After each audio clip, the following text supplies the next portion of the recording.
continuamos con Notimundo a la Carta.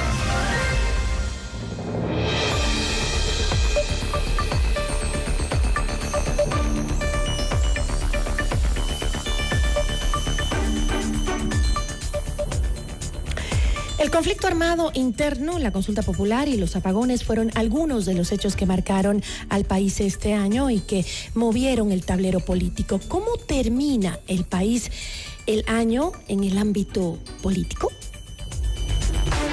Nuestra entrevista de hoy en Notimundo a la Carta. Nos acompaña a esta hora Raúl Andrade, él es analista político. ¿Cómo está? Muy buenas tardes, gracias por acompañarnos. Muchas gracias a ustedes, muy gentiles por la invitación. En el país, como mencioné, se han suscitado varios hechos que cambiaron el tablero político y que lo siguen cambiando, ¿no? Todo mientras atravesamos pues varias crisis, la económica, de seguridad y energética.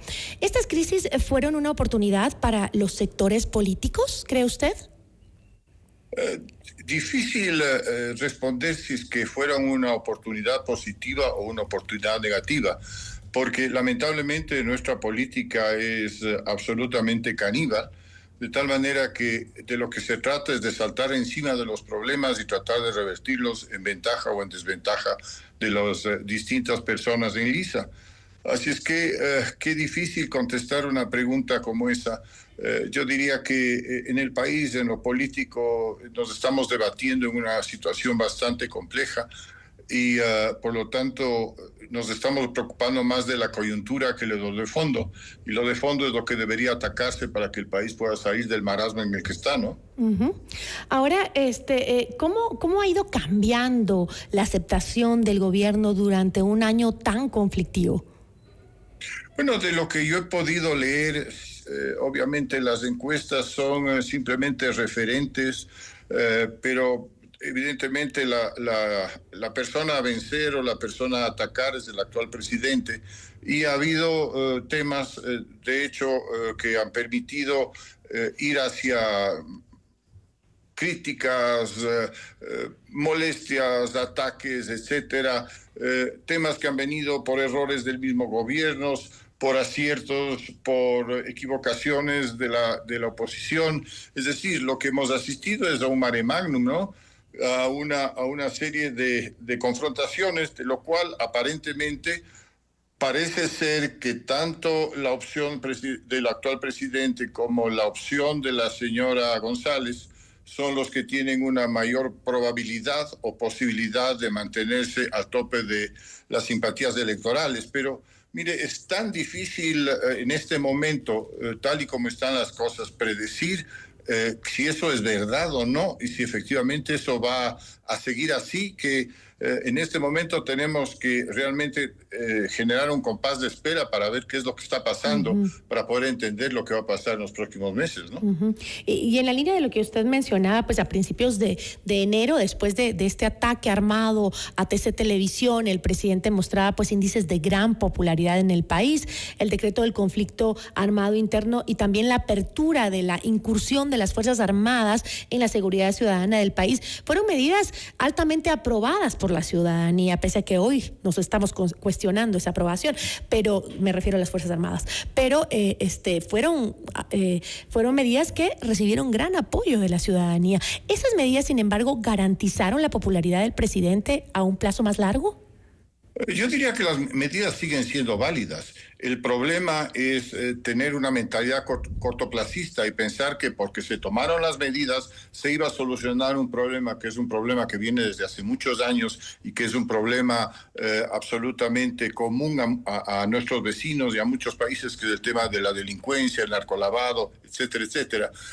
Entonces, pensar que eso iba de por sí a significar una solución y el Ecuador se iba a convertir por obra y gracia en un paraíso, y eso no es así. Entonces, lo que sucede es que dentro de un proceso tan complicado como es la intervención del ejército, la policía, los grupos armados, los grupos delincuenciales, van a haber siempre altibajos, van a haber siempre enfrentamientos, van a haber cosas buenas y van a haber cosas malas. pero el pedir resultados inmediatos me parece que es una utopía y creo que es allí donde nos estamos tropezando. Pero entonces, en términos generales creo que las medidas tomadas fueron adecuadas, ¿no? ¿Pero se dieron los resultados que la ciudadanía esperaba en el tema de seguridad? Me parece que en términos relativos sí, en términos absolutos no. Porque lo que sucede es que cuando usted ataca a un enemigo, el enemigo lo que hace es reagruparse en los sitios en donde todavía puede tener fuerza. Entonces me parece que se ha sectorizado más el influjo de la delincuencia en determinados sectores y provincias del país y de alguna manera se ha aflojado la presión en otras áreas. Pero como digo, no es que vivimos en este momento la situación de una isla de paz, pero también es justo reconocer que el tema de agresión, de ataques y de violencia que se vivía a principios de año, creo que ha bajado en términos relativos y el país está viviendo una imagen más tranquila, ¿no? Pero, ¿cuál considera usted que ha sido la evolución de la narrativa alrededor de este Plan Fénix? Bueno, la evolución de la narrativa es que desde el principio la oposición política creyó que su obligación era oponerse a él. Uh-huh. Y lo que hemos ido constatando a través del tiempo es que las Fuerzas Armadas, y en este caso la policía en primera instancia, empezaron con una capacidad operativa casi nula, que han ido reforzando a través de la compra de pertrechos y de aparatos, etcétera, para el combate a la delincuencia, con el apoyo de las Fuerzas Armadas, que sí, de hecho, tenían y tienen una capacidad económica y física superior a la de la policía. Entonces, hemos visto el progreso, hemos visto el crecimiento. Pero como les digo, este es un problema muy serio, enraizado en la sociedad, es un cáncer. Y como en todo esto, pues hay cosas que se solucionan, hay cosas en las que uno puede vivir más tranquilo y hay otras cosas en las que tiene que vivir asustado. Yo estoy en este momento en Quito y mi percepción de lo que está sucediendo en Quito es un tema muy tranquilo, pero escucho problemas en Manabí, escucho problemas en Esmeraldas, escucho problemas en El Guayas. Por eso le decía, me parece que se está como sectorizando, como focalizando, ¿no? la violencia y la delincuencia, y ese es todavía el trabajo por hacer, ¿no? Ahora, esta reciente y dolorosa desaparición de 4 niños en las Malvinas ha sido llevado hacia, ¿considera usted, el ámbito político? Pero evidentemente, es decir, mire, en un tema tan delicado como es este, lo que tenemos que empezar es por aceptar el concepto de que tiene que investigarse hasta la saciedad, sin caer en el defecto que lamentablemente es tan nuestro y tan de los seres humanos, de inmediatamente apuntar el dedo a buscar un culpable. Porque si es que efectivamente es cierto que hubo una intervención de las Fuerzas Armadas desmedida, pues eso es algo que le corresponde subsanar y enfrentar a las Fuerzas Armadas y liberarse de sus malos elementos. Si es que no fue así, fue un tema de la delincuencia organizada, pues entonces tendrá que determinarse que eso fue así. Si finalmente es un tema que tiene un final feliz, pues enhorabuena, pero qué complicado y qué difícil es adelantarse, tomar determinaciones e inclusive manipular políticamente un tema tan delicado, ¿no? O inclusive dar declaraciones previamente sin tener la información completa.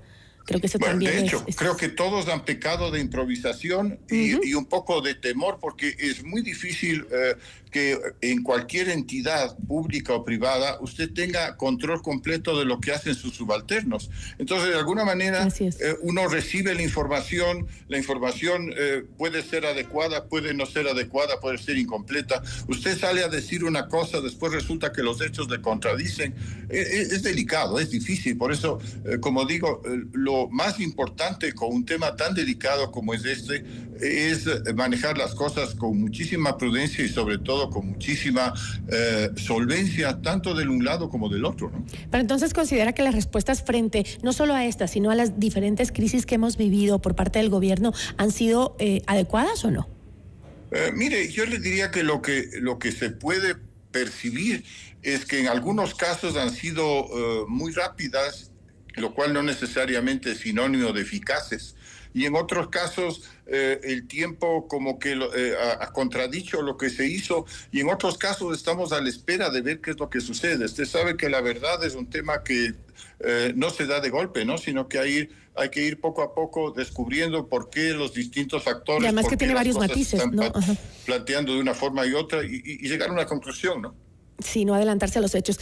Antes de cerrar, también un tema que es básico en el Ecuador, ahora que estamos en época electoral, es que parecería que los ecuatorianos no podemos ser gobernados sin polarización, ¿no? Ahora hablando de que las fuerzas políticas se separaron y ahora el anticorreísmo está igual de fuerte y el gobierno por un lado y los correístas por otro. Bueno, mire, yo le diría que este es un fenómeno mundial, ¿no? La polarización existe porque lo que está sucediendo es que la gente está pidiendo a gritos soluciones. Entonces, las soluciones que no han podido ser resueltas por un ejecutivo o por un perfil de gobierno que no da una respuesta inmediata, se está sustituyendo con la imagen o con la figura de caudillos fuertes o con básicamente planteamientos que le den seguridad al votante. Entonces, hoy por hoy, lo que tenemos que preguntarnos es qué es lo que le va a dar más seguridad al votante con respecto al próximo año y a los próximos 4 años, y qué es lo que está en este momento necesitando el país, porque de pronto son dos cosas diferentes, ¿no? Con eso me quedo, Raúl. Muchísimas gracias. Muchísimas gracias también. Una buena feliz tarde. Navidad. Igual para usted. Nos acompañó Raúl Andrade, analista político.